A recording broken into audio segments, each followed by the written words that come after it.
Pick it up now.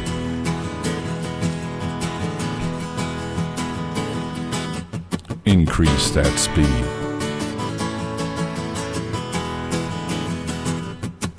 Are you ready? I'm always ready. Are you ready? Oh, yeah.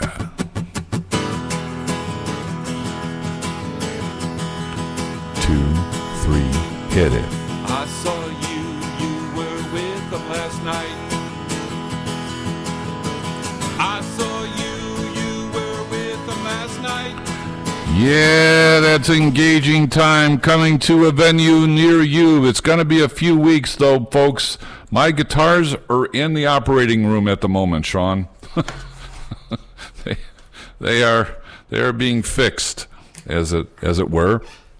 Should you maybe play them more gently? No, I'll tell you in a second. This is 101.5 FM WLCB, Slade's Corner, Wisconsin. This is your Insurance Corner. Welcome back. This is Bill Miksch. I'm president of WDMA Financial Group in Grayslake, Illinois. That's Sean Hauser, somewhere in the bunkers hidden below Dayton, Ohio. Sean, welcome back. Thanks, Bill. I'm going to have to come up with a new moniker other than bunkers, so we'll figure it out. Hidden in the hinterland. Hinterland, yeah. We'll come up with something. All right, so I cut our bumper music short there for a second because we got a lot to cover, and we got diverted a little bit by this other stuff that we talked about earlier. To answer your question on my guitar, my Gibson, which is the most expensive one I have, suffered damage due to humidity issues in my office.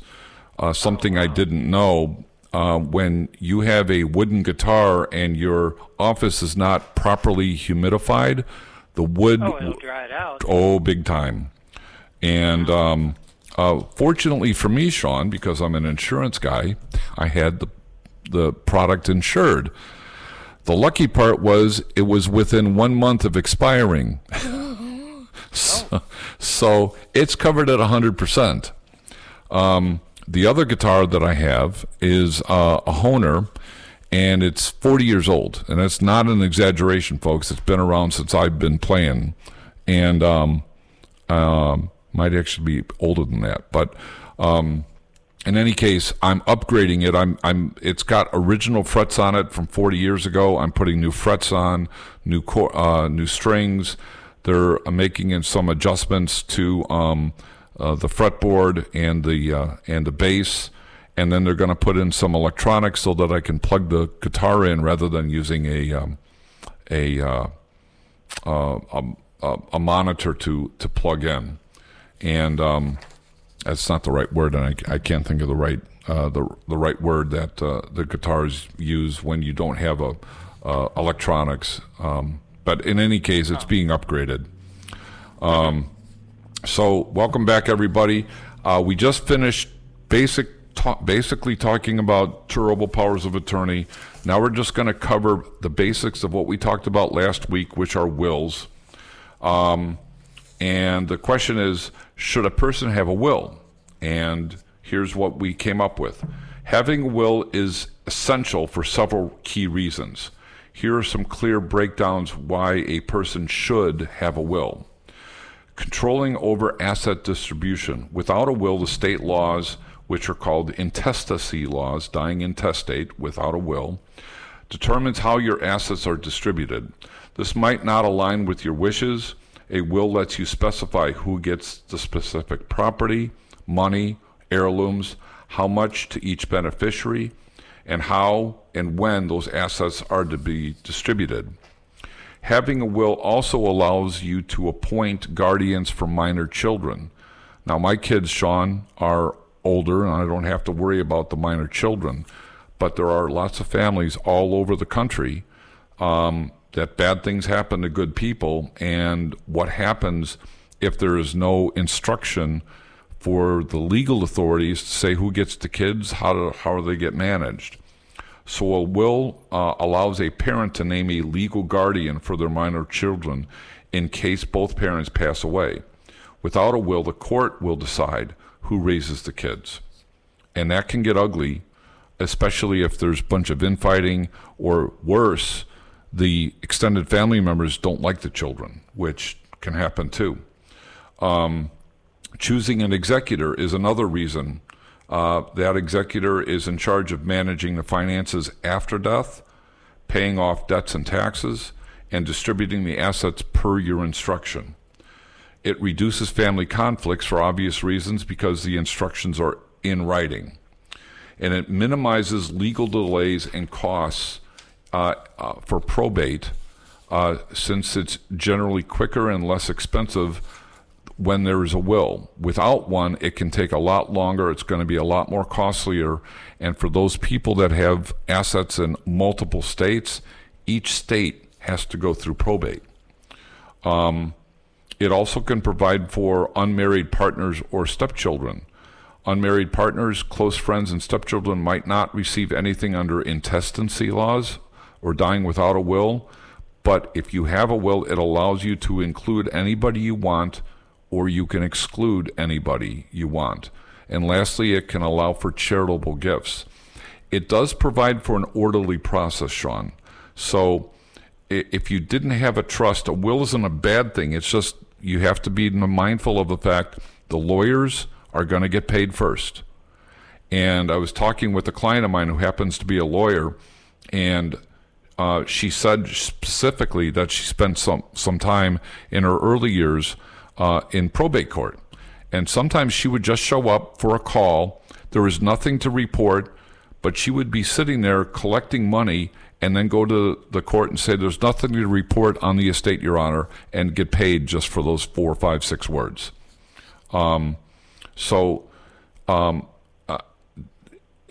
Is a will a necessary thing? Yes, if you want to avoid, you're not going to avoid probate, but at least you can avoid problems. The other thing I will add here is that at least in my dad's estate, in his will or trust, it specifically said, if any family member causes any problems, they're out. And the executor of the trust had the authority, along with an attorney, to make a decision. And fortunately, that didn't happen with us.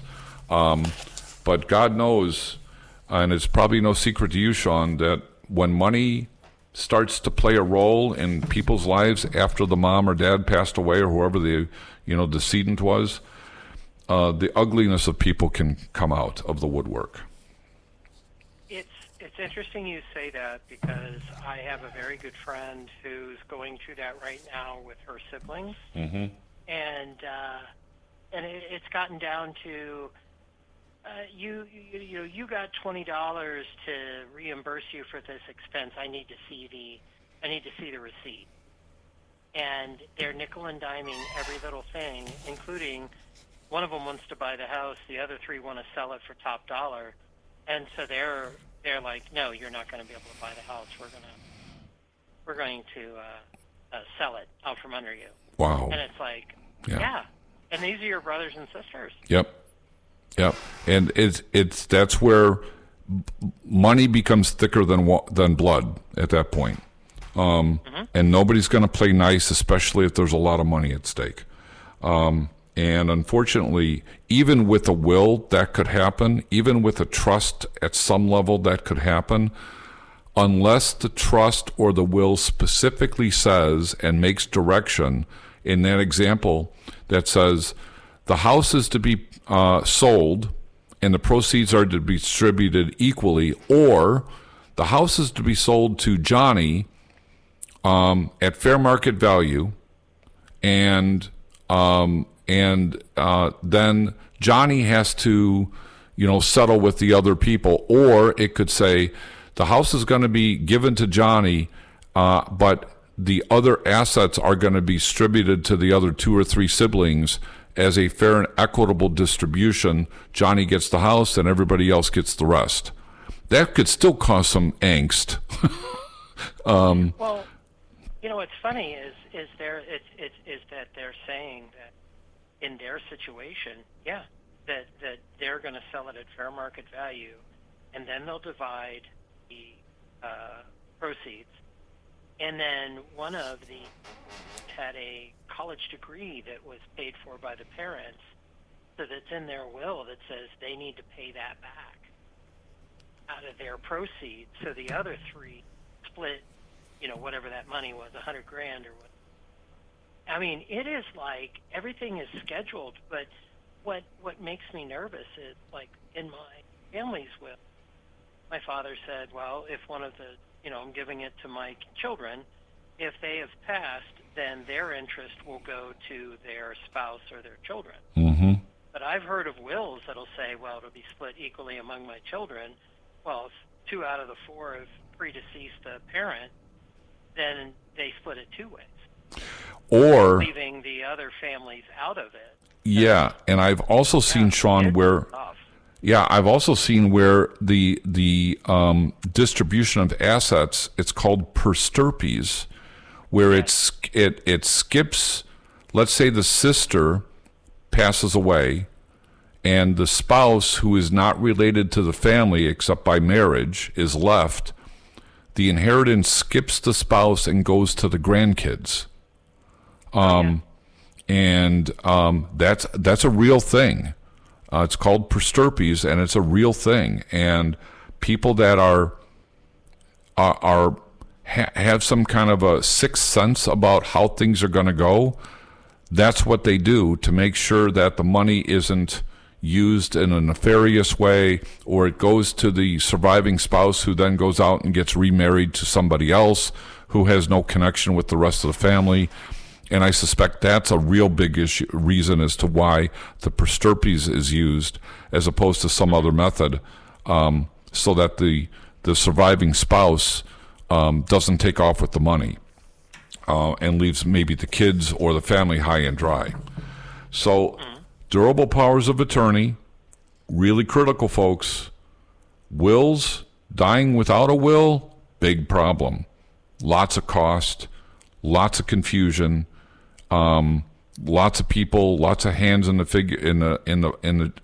honey pot. And just to put this in perspective, George Halas, the owner of the Bears, when he died, his estate was in probate for over 20 years, folks. And it's because the Halas family was huge, and everybody wanted a piece of the Chicago Bears or the estate. That's why it took so long to unload. Now we get into trusts. And we're going to keep it kind of simple at the outset here, because a trust, in my opinion, doesn't matter how wealthy you are. If you have a house, you should have a trust and put the house in trust. Do cars need to be in there? No, and I'll explain why they could be or why they're not. Do collectibles or heirlooms, should they be in a trust? Maybe. I'll explain why in a second. Does life insurance need to be in a trust? That depends on who the beneficiary is. That depends on a whole bunch of things that are related to a person's estate and what they want to do with the money. Generally speaking, the life insurance is in your estate in terms of its value. So if you have a $2 million life insurance policy, your estate is plus $2 million, plus whatever you have, because the life insurance is owned by you. If it's got beneficiaries, doesn't need a will, doesn't need a trust, and the money's going to go directly to the beneficiaries.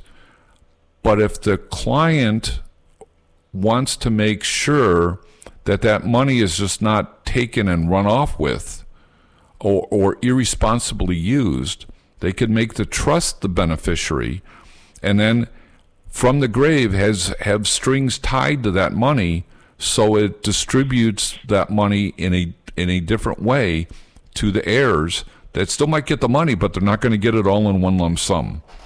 So your house, your cars, your business. Does the business need to be in a trust? That depends. The short answer is probably, especially if you're in a multi-state situation. But that gets really complicated, and I'm not going to say no to that. My short answer is it probably should be in a trust. And if it's got any value at all, let's say 5 million or more, it's going to help you save in estate taxes. So any assets that you own, generally speaking, should be in a trust. So what happens if you don't have something that's titled? Let me just go back to this. Did I jump the gun here? Okay. If I have a trust, will it still end up in probate? This was my first question I asked Google. Actually, full disclosure, I use ChatGPT because I'm being told these days that ChatGPT is a lot easier to use. And actually, Sean, I don't know your experience, but it's very useful. It is. So the question that I posed to myself was, so a will does not avoid probate. If I have a trust, can I still end up in probate? And remember what I talked about, your cars, your heirlooms, your collectibles. So the answer is yes, you can still, even if you have a trust, your estate can still end up in probate under certain circumstances. Here's why that might happen and how to avoid it. Assets that are not titled. If you don't transfer a fund, your assets into the trust, like real estate, bank accounts, investment accounts, they remain a part of your probate estate. A trust only controls what it owns.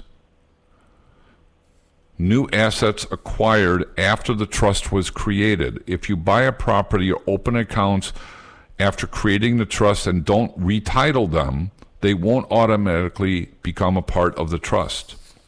Personal property without title. Tangible assets like jewelry, furniture, collectibles may still go through probate unless included via what's called a pour-over will or a trust schedule. So let me talk about the pour-over will. Well, before I do that, then it says, what happens if I don't have a pour-over will? A pour-over will is used to direct any non-trust asset into your trust after death. Without it, those leftover assets may go through probate.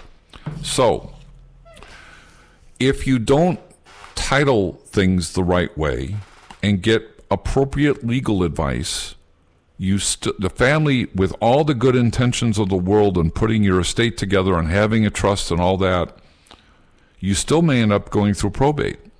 In fact, I talked to a client. Was I in Florida when I did this?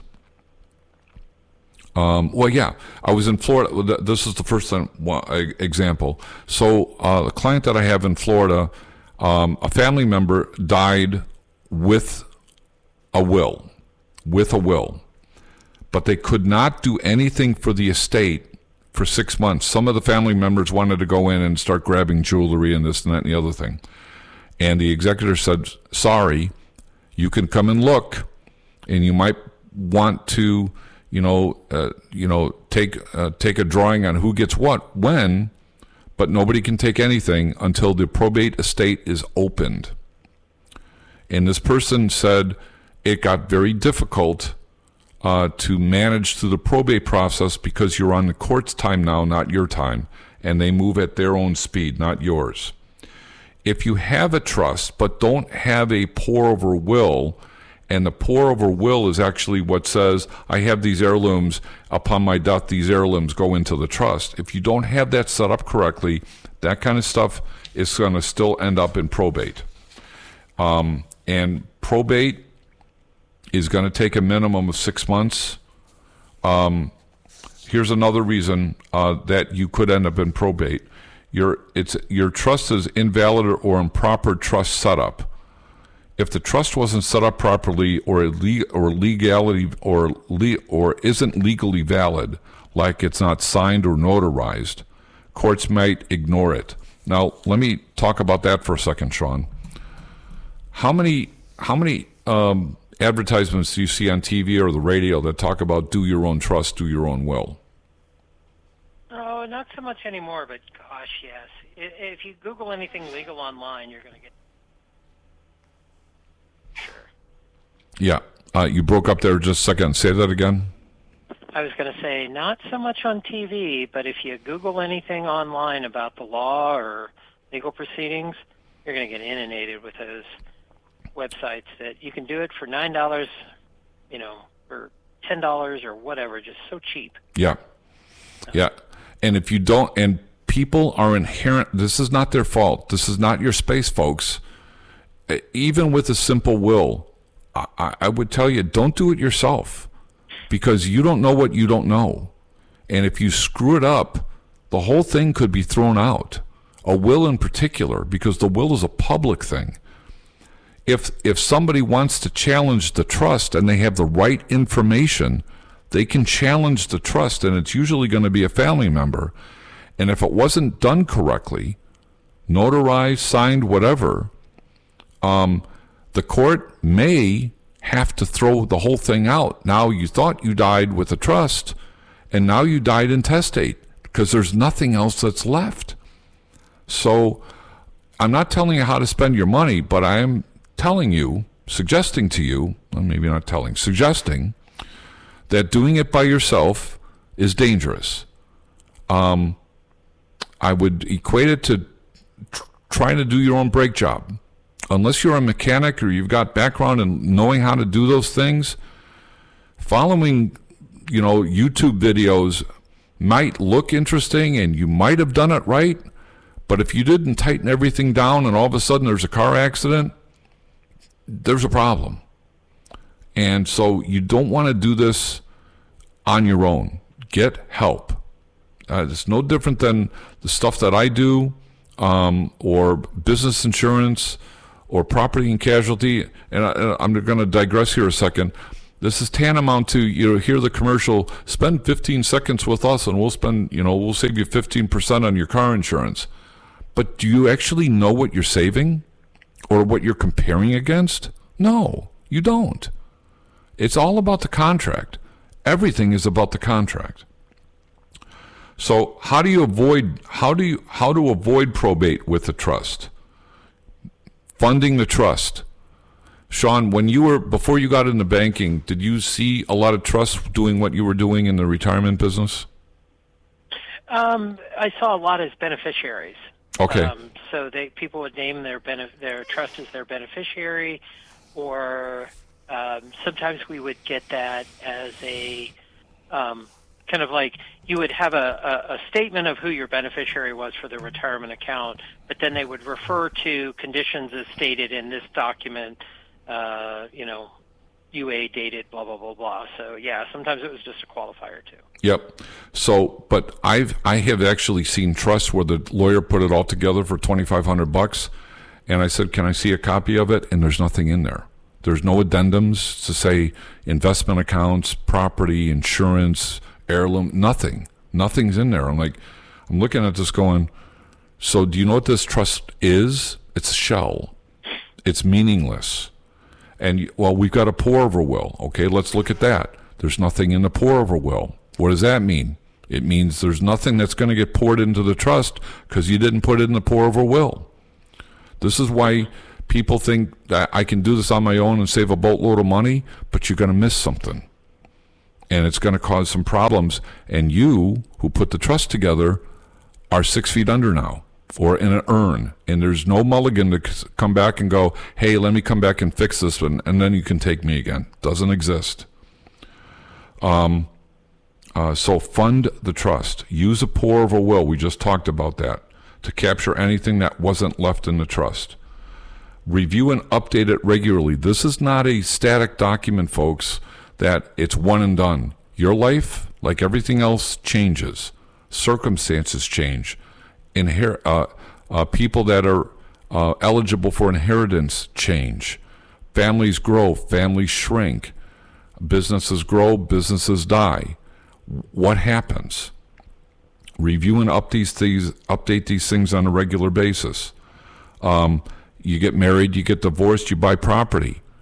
The one thing about a trust, and Sean, you and I have talked about this in the past, if you buy a piece of property and you want it in the trust, and then at some point you want to refinance that property, it's a pain, but you got to take the trust or the property out of the trust so the title is clean, and then the bank can go ahead and do what it's going to do to refinance, and then you have to put it back in the trust. Yep, that's true. With houses, there's sometimes you will see conditions on the sale that property can't be, that the property has to come out of trust, and so they're telling you that the closing is going to take, extraordinarily longer. Yep. Well, we're coming to the top of the hour. We're going to continue this discussion next week, and just to give you a sense of things, we're going to talk about marital trusts, revocable living trusts, and those are the two things that we're going to focus in on next week, because there's a lot to unpack there. So any closing thoughts, Sean? No, sir. This has been pretty informative, though. All right. Well, thank you, sir. I appreciate it. Always appreciate you throwing your 2 cents in, because as I like to say, I'm the mouthpiece, you're the brains. So with that in mind, folks, this is 101.5 FM, WLCB, Slade's Corner, Wisconsin. That's Sean. I'm Bill. This was your Insurance Corner. We'll see you next Tuesday. Have a great night. Enjoy the week and enjoy Memorial Day weekend. We'll see you next Tuesday. Have a great night, everybody.